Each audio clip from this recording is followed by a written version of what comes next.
Jason Murillo, preso político de las FARC-EP.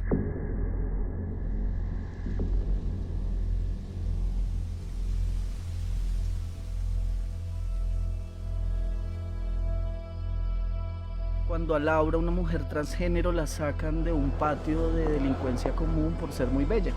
Ahí conoce a un compañero y empiezan una relación amorosa. A raíz de eso, el patio quiere expulsar a Jason de las FARC. El presidente Juan Manuel Santos y el líder de las FARC han firmado el acuerdo que pone fin al conflicto armado.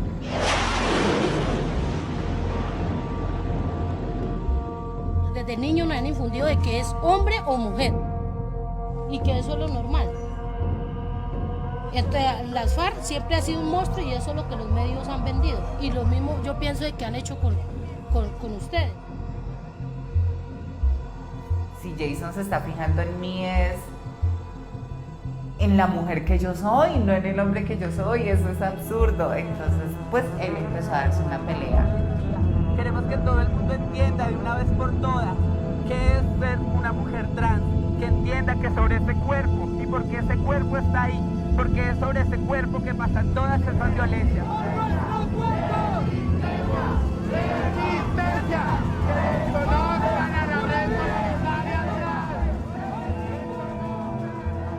No somos terroristas, no somos criminales, no somos un cartel de la mafia.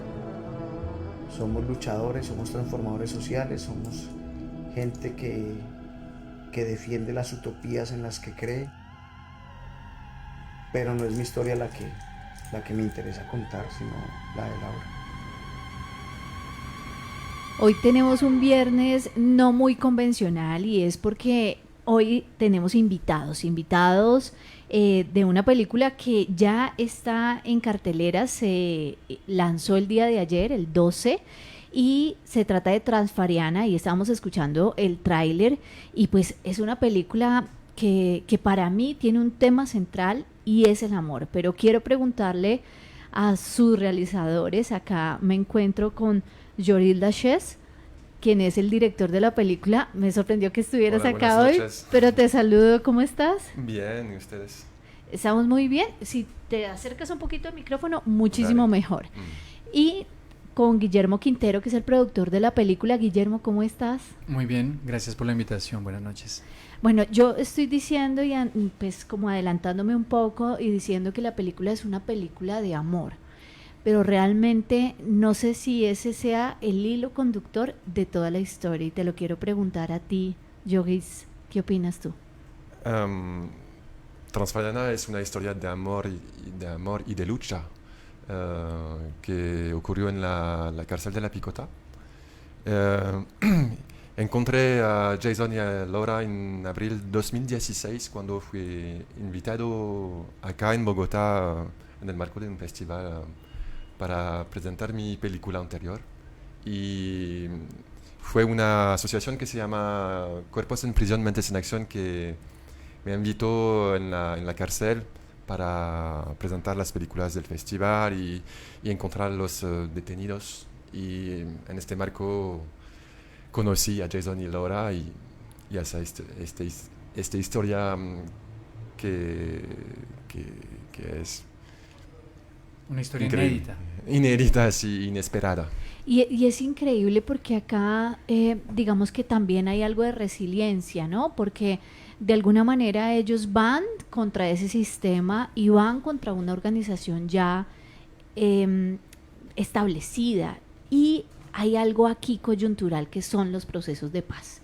El proceso de paz que de alguna manera también marca un antes y un después de las FARC. Y quiero preguntarte, Guillermo, sobre ese proceso, sobre cómo la historia se va enlazando, se van tejiendo, digamos, muchas historias allí, muchas luchas, como dice Yogis, pero de alguna manera también fue buscando su rumbo. ¿Fue coincidencial todo esto de encontrarse la historia, de estar en el marco del proceso de paz ya casi a puertas de la firma o en la firma? Pues cuando a Yoris lo invitan a la cárcel de La Picota y que encuentra a Laura y a Jason y su historia de amor improbable, impensable, porque quién podría pensar que en la cárcel de la Picota se podría encontrar un portavoz de las FARC con una ex trabajadora sexual transgénero y comenzar una historia de amor. Y cuando se encuentra esta historia de amor, pues se da cuenta de que ahí hay no solamente una historia personal, pero también algo que habla de la historia de ese momento y en particular, claro, de ese proceso de transformación, tanto de las FARC como del movimiento de las trabajadoras del sexo transgénero del barrio Santa Fe. Pues un azar, el destino, no sabría decirte, pero llegar a esa historia y tener como ese contacto fuerte y directo con los personajes, esa empatía y querer entre los tres entonces comenzar el proceso de Transfariana, pues muestra una voluntad muy fuerte de parte de ellos. Dentro de ese marco que es tan importante para nosotros, esperanzador, el proceso de paz y ahí comienza todo. Cuando tú decías que esto es una historia de amor, pues evidentemente con esta historia de amor comienza Transfariana. Pero yo siempre veo a Transfariana como un fresco monumental grande que entrelaza muchas microhistorias, que entrelaza muchas capas, que las va tejiendo poco a poco y nos va transportando entre distintos espacios, La Picota, el barrio Santa Fe y Cononso, a través de distintos personajes, de historias personales, y que poco a poco nos va contando un momento clave, importantísimo de la historia del conflicto colombiano, que es el proceso de paz. Y Transfariana tiene esto, ¿no? Que nos va transportando de un lugar a otro, de un tiempo a otro, para poder justamente como mirar esas historias de lucha, esas historias de lucha armada, que por momentos fue nefasta, por momentos pues luminosa, y esa lucha que dialoga con esta lucha por los derechos y la dignidad humana del movimiento de la red comunitaria trans, de los transgéneros. ¿Cómo fue grabar o empezar a grabar? Y yo no sé de qué manera tú conociste la historia y propusiste hacer una película, o cómo fue que se dio todo esto. Cuando aprendí esta historia y las consecuencias que tuvo dentro de la organización de las FARC, me apareció en este momento que auguraba un gran despertar y una gran convulsión en la sociedad colombiana y sobre todo la aparición de un cambio de paradigma. Y propuso a Jason de hacer una película porque me parecía que la decisión de los líderes de las FARC que fueron en La Habana, Cuba, de de pronunciarse a favor de este pareja herética, sí, que constituye la relación de Jason y Laura, era como a la vanguardia de leur propre pensée. Sí, como a la vanguardia de su propio pensamiento, ¿no? Sí. Porque hay que saber que cuando Lloris encuentra a Laura y a Jason, ellos le cuentan la historia de amor a Lloris y las dificultades que esa historia de amor encontró en el movimiento de las FARC. Rechazo. Por supuesto, un rechazo, porque los detenidos que estaban en La Picota, combatientes de las FARC, tenían como portavoz a Jason. Entonces, cuando Jason oficializa su relación de amor con Laura, pues ellos dicen como así, o sea, nuestro jefe se volvió marica, ¿no? No es posible. No es posible. Entonces, no lo aceptan. Y piden al secretariado de las FARC la exclusión de Jason del movimiento, es decir, muestran el lado más retrógrado de las FARC, más patriarcal, más machista, ¿no? Y Jason manda su propia carta también, y justamente un tiempo después se pronuncian el secretariado a favor de la pareja, claro, porque está en un momento de transición. Y ahí llega Lloris en ese momento y por supuesto entonces encuentra esta historia fascinante y entabla una amistad con ellos, ¿no? Y en el momento de grabar, ¿cómo lo hiciste? Porque digamos que estar digamos en un ambiente que no tiene muros, que no está encerrado, pues puede entenderse una grabación, pero ¿cómo hacerlo dentro de la cárcel también? En la primera parte de la película tenemos imágenes grabadas por el celular de Jason, porque era un portavoz y dentro de la cárcel lleva reivindicaciones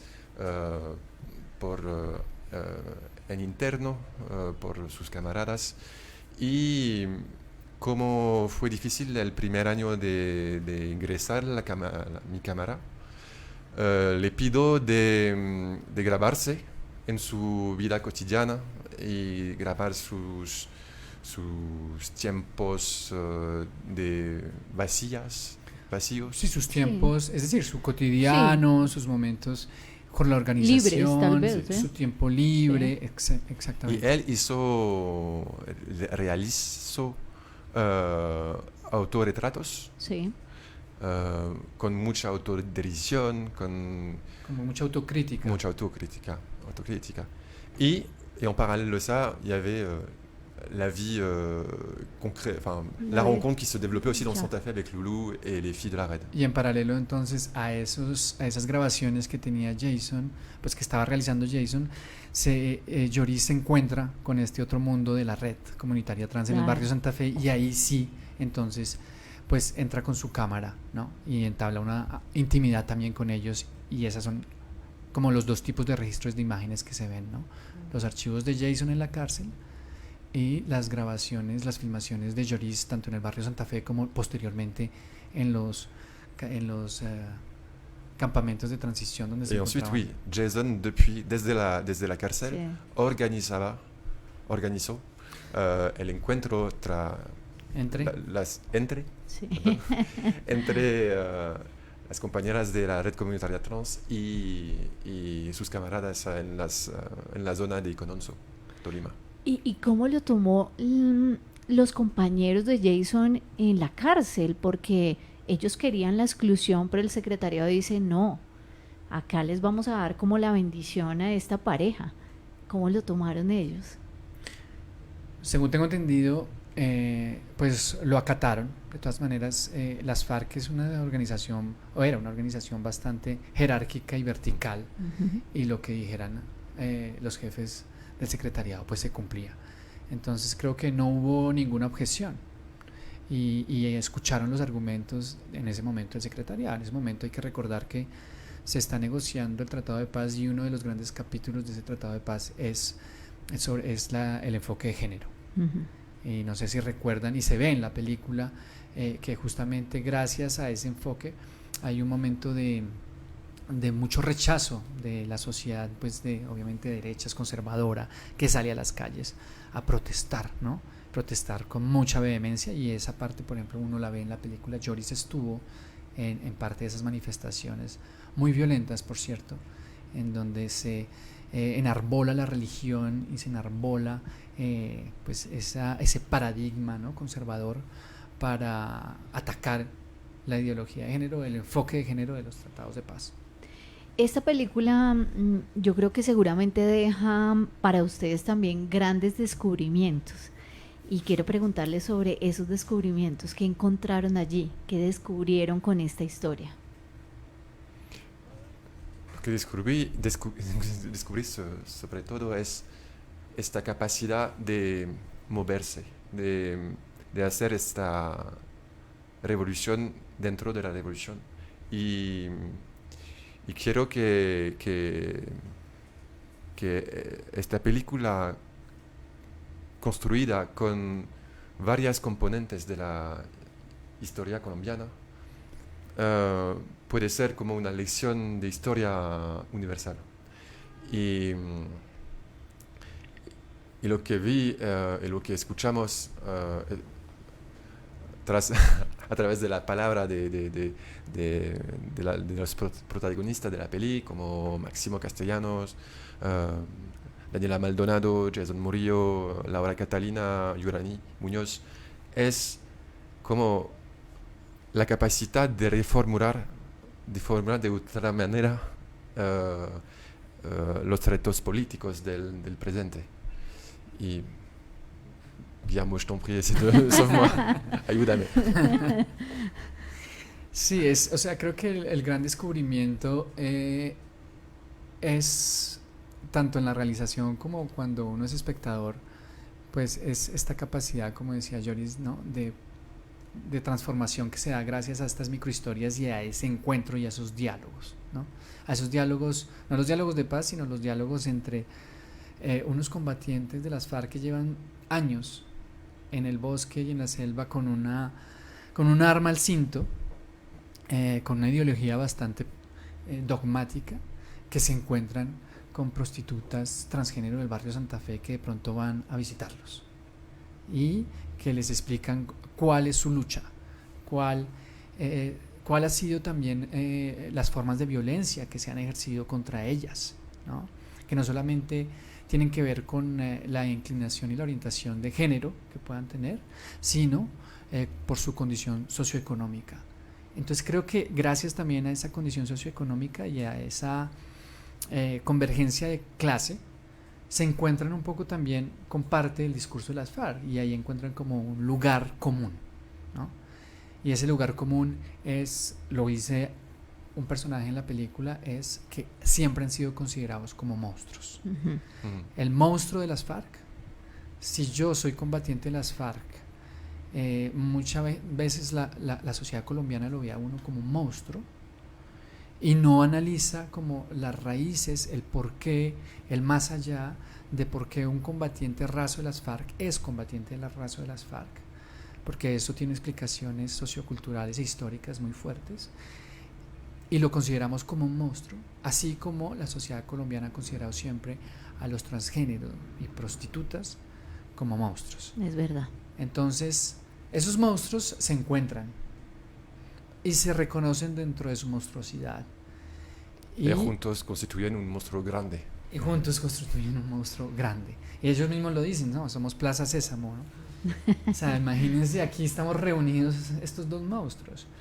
Y lo que es bonito de la película es que justamente se ve el lado humano y digamos, ese proceso de que hay parte de la sociedad que sí reconoce al humano y la dignidad humana en esos dos monstruos. Entonces hay como una humanización muy fuerte, ¿no? Como una apuesta por eso. Y eso es pues lo lindo del recorrido de la película y del recorrido tanto del rodaje que hizo Joris como del montaje como la edición. Es para nosotros desde antemano pues ya no tenemos esa visión, nunca los consideramos como monstruos, pero nos aprendimos y lo vimos a qué punto ellos han vivido eso en su carne, ¿no? Y lo entendemos. Te iba a preguntar justamente eso sobre, pues no esperaría uno que la película tuviera como un mensaje moralizante ni nada de esto, pero quería preguntarte si realmente la película logra una reivindicación de la comunidad trans, que ha sido pues tan agredida y tan matoneada por toda la sociedad. No es la película que lleva eso, es las personas dentro de la película. Ajá. Sí, o sea, si uno como que analiza la historia de la red comunitaria trans y que nace además en un momento de violencia contra ellas, ¿no? Pues es una historia justamente de lucha contra esa violencia, ¿no? Ellos cotidianamente se exponen a una violencia muy fuerte. Compañeras mueren cotidianamente, son víctimas de violencias muy fuertes, ¿no? Entonces creo que es lo que es lindo de la película también es que le da la oportunidad a estos personajes que ya llevan una lucha de varios años de poder también entonces mostrarlo en otras esferas, ¿no? Y esas reivindicaciones que ellos ya llevan en su piel, en su carne, pues poder compartirlas con gente como las FARC, pero también poder compartirlas con el espectador de hoy en día. Y la red comunitaria trans hoy en día es una organización, una fundación que está muy reconocida. Y eso muestra también que hay una parte de la sociedad que ya está orientando su mirada hacia ellos y que es consciente de que hay que proteger sus derechos. Y de hecho la historia de Transfariana va más allá de la película. Puedes hablar del caso de Laura, que hoy en día estamos tratando de reabrir y de ayudarla con su caso. De ayudarla constituyendo un comité de defensa jurídica. Sí, porque lo que nos ha llamado la atención mucho desde que conocimos a Laura es la pena que ella tiene, ¿no? 52 años. Imagínate, es decir, ella en primera instancia fue condenada a 60 años, en segunda instancia a 52 años y algunos meses. Luego la casación ya se venció y entonces está bloqueada en un callejón sin salida jurídico con una pena de 52 años. Si tú te pones a hacer una simple comparación en la jurisprudencia colombiana, pues para que alguien tenga 52 años es porque, mejor dicho, ha cometido no sé qué delitos. No sé quién tiene esa pena, de hecho. Sí, no podría realmente poner no el ejemplo. recuerdo, ¿sabes? Sí, o sea, hay casos emblemáticos como Garavito, como Noguera, como otros casos, tantos casos tienen penas muchísimo más bajas. Entonces nosotros estamos convencidos de que Laura ha sido víctima de una discriminación muy fuerte por su orientación de género.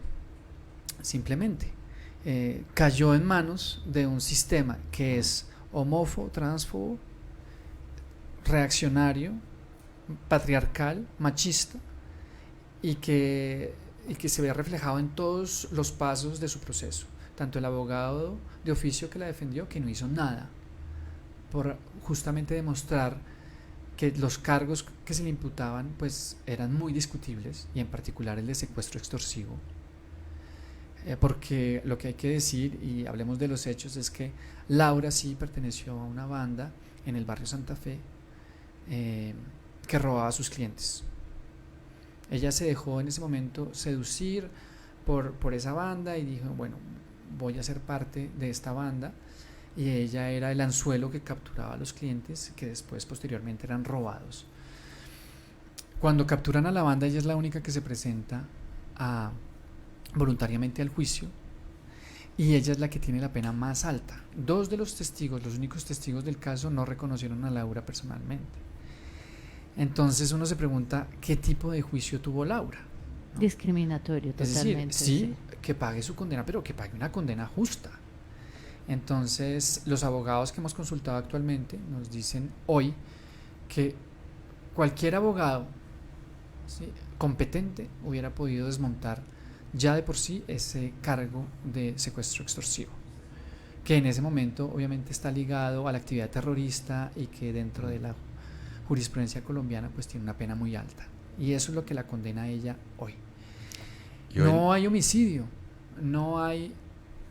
ella no participó en las violencias que se le ejercieron a los clientes. Repito, sí, cometió un delito, cometió un crimen, pero que se le juzgue de manera imparcial y justa. Hoy en día hace 13 años que está en cárcel de alta seguridad, sin ver una porción de cielo. Entonces, exacto, se encuentra en este sector de alta seguridad, La Picota, y tú dices, pero ¿qué sistema judicial pudo hacer esto?, ¿no? Y entonces lo que queremos hacer nosotros, y lo que decía Lloris justamente, es que queremos que Transfariana vaya más allá y tenga un impacto, y en particular un impacto sobre el caso de ella, que queremos que se vuelva emblemático. ¿Qué estamos haciendo para que eso se haga realidad? Estamos constituyendo un sistema de defensa con unos abogados penalistas y que identificaron y que diagnosticaron la única posibilidad que tenemos, ¿no?, actualmente jurídica, que es demandar ante un juez ordinario, que posteriormente demandará ante un juez supremo y posteriormente llevar el caso a la Corte Constitucional, donde debería probarse que su condena fue objeto de discriminación. Bueno, estas son las maravillas que también puede lograr el cine, definitivamente. La película te ha tenido, bueno, y entre más visibilidad tenga, pues muchísimo mejor. Creo que puede ser una gran ayuda también para la historia de ellos dos. La película ha tenido ya también un recorrido en festivales, y es algo que yo jamás he entendido, y se lo he preguntado a muchos directores, productores que nos visitan aquí, y es la película siempre rota fuera primero antes de llegar acá a Colombia, ¿no? Y ha tenido una muy buena participación en los festivales. Quiero que nos cuenten un poquito sobre esa ronda de festivales que ha sido bien interesante. Pues la película se estrenó en el Festival Internacional de Cine de Berlín, la Berlinale, que es uno, digamos, de los festivales más antiguos y, digamos, más potentes, pues, que existen en la actualidad de cine. Tuvimos allí 6 proyecciones, perdón. Fue gran parte del equipo creativo y de producción, y además nos acompañó también Daniela Maldonado, que es una líder activista trans que es protagonista de la película. Y fue muy lindo el proceso porque pues fue un momento también de comunión entre el equipo, con ella, con el hecho también de presentar la película, con el público, mostrarla al público por primera vez. Y pues nos fue muy bien, tuvimos una linda acogida, unas lindas discusiones, salimos muy contentos de allí. Posteriormente la película comenzó a viajar por varios festivales en distintos países, en Francia en particular. Ganó un premio, el gran premio del Festival de Cine Documental Jean Rouge, y ha ganado también, por ejemplo, el premio del Sebastián Latino, que lo dan unas organizaciones en San Sebastián. Ganó también un premio en el Festival Internacional de Lima como mejor película que trata temáticas LGTBIQ+. Q+. Entonces... ¿Dónde fue Máximo para presentarla? Exacto, Máximo estuvo allá acompañando la película. En Lima, Perú. Ajá. En Lima, Perú. Entonces, esto digamos, es una lógica, lo que tú preguntabas de por qué se presenta antes en otras partes y después en Colombia, es como una lógica de mercado que tiene el cine, que es primero hay que presentarlo en los grandes tratar de ir a los grandes festivales y luego rotar por festivales un poco más pequeños, porque los festivales grandes no te van a aceptar si ya pasaste por otros, digamos, ¿no? Eso es como una lógica un poco establecida que está así, que podemos pues estar de acuerdo o estar no de acuerdo con ella, pero así es. Entonces se impone eso primero y luego se trata de buscar un estreno acá en Colombia para tener ese encuentro con el público colombiano, que va a ser como muy especial y particular porque pues es una peli que habla de Colombia y que se hizo en Colombia. ¿Y cómo les fue en ese estreno? Porque fue ayer. Tiene mucho sentido para mí que esta peli sea aquí, en Colombia, frente al público colombiano. Y antes de la salida del estreno ayer, teníamos un evento muy conmovido porque obtuvimos la salida extraordinaria de Laura de la cárcel. Sí.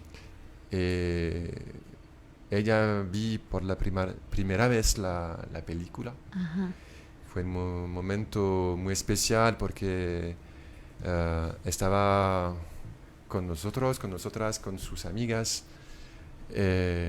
y con sus guardias. Es como un momento paradójico para ella y con sentimientos encontrados.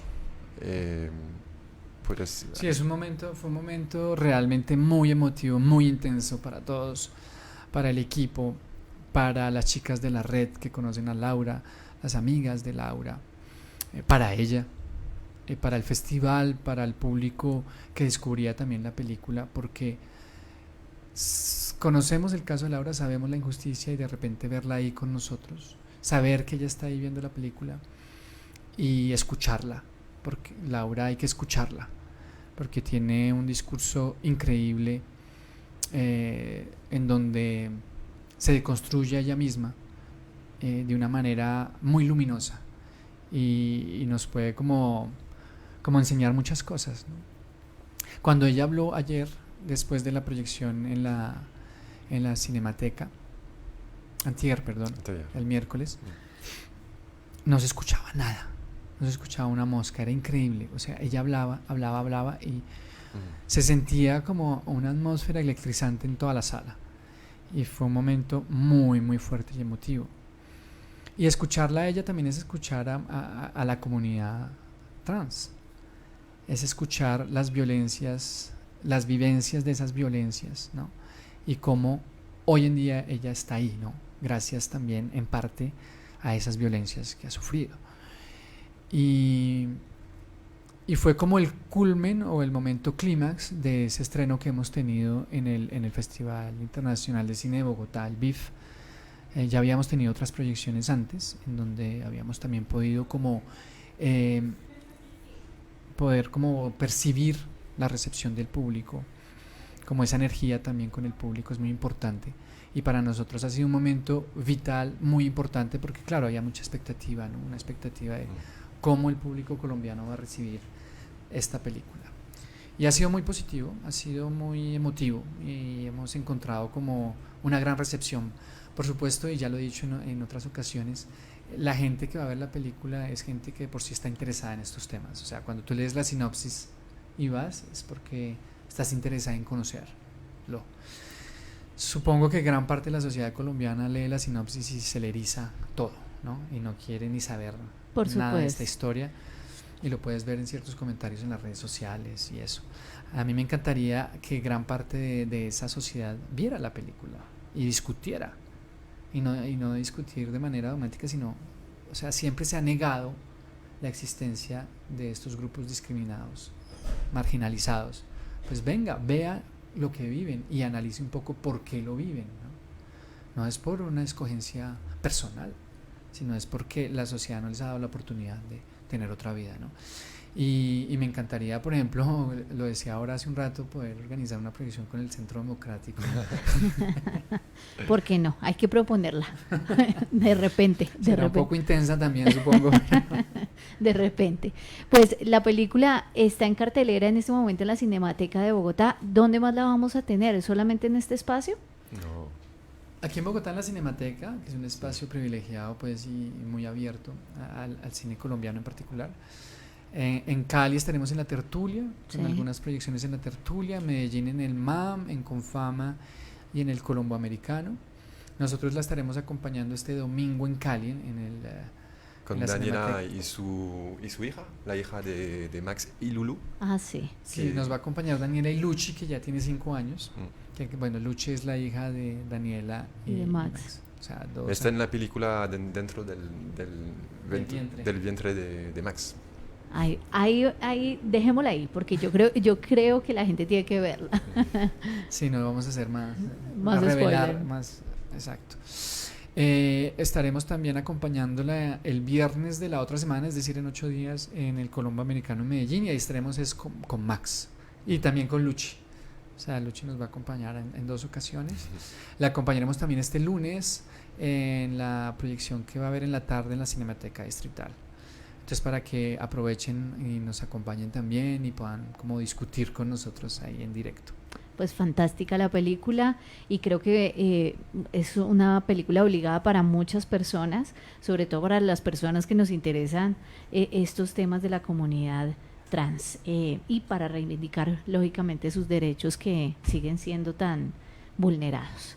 Gracias por haber venido y contarnos sobre Transfareana. Gracias, Lloris. Y quiero decir que nos falta una persona muy importante por esta película, ¿sí? que es Julia Rostani, mi compañera de rodaje, que malheureusement, desafortunadamente sí, no nos pudo acompañar, pero que ha sido una persona clave en el empalme que hizo Lloris justamente en ese momento en que conoció a Laura, Jason y a toda la red. Ella lo acompañó y lo guió también en ese mundo, y fue como su brazo derecho dentro de la realización.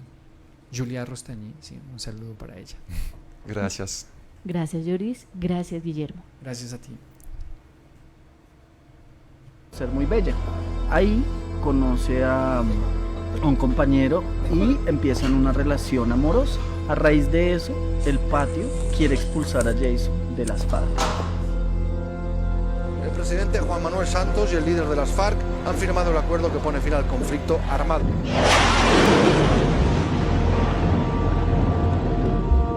Desde niño nos han infundido de que es hombre o mujer y que eso es lo normal. Entonces, las FARC siempre ha sido un monstruo y eso es lo que los medios han vendido. Y lo mismo yo pienso de que han hecho con ustedes. Si Jason se está fijando en mí es en la mujer que yo soy, no en el hombre que yo soy, eso es absurdo. Entonces, pues él empezó a darse una pelea. Queremos que todo el mundo entienda de una vez por todas qué es ser una mujer trans, que entienda que sobre ese cuerpo y por qué ese cuerpo está ahí, porque es sobre ese cuerpo que pasan todas esas violencias.